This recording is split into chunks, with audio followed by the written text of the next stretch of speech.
এই বাইকটা এমটি, এটা একটা বিগ বোর বাইক ছিল, 153 উঠার পরে গাড়িটা সিজ করে।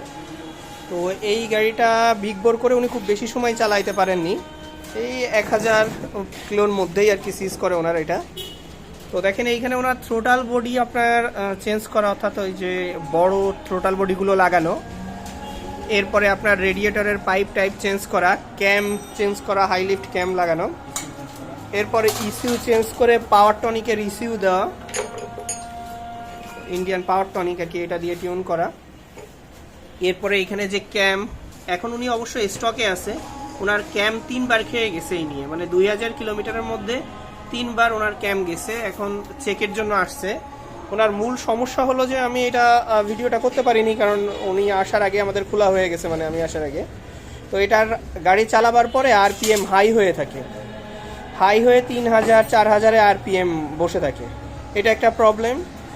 আর 2 নাম্বার যে প্রবলেমটা সেটা হলো ওনার এইখানে টাইমিংটা অ্যাডভান্স হয়ে গেছে, উনি ক্যাম চেঞ্জ করার সময় টাইমিংটা অ্যাডভান্স করা হয়, অর্থাৎ টাইমিংটা কিছুটা সামনে চলে গেছে, এর কারণে আপনার পাওয়ারে কিছুটা ল্যাগ আছে।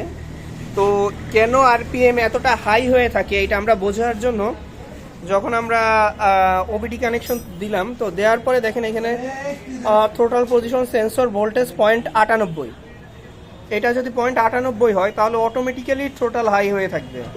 এটা আমাদের আইডেল যেটা, অর্থাৎ সেটা আমাদের 45 থেকে 50 60 এর মধ্যে আমাদেরকে নিয়ে আসতে হবে, অর্থাৎ 45-এ নিয়ে আসলে এটা আশা করি আপনার প্রপার কন্ডিশনে চলে যাবে।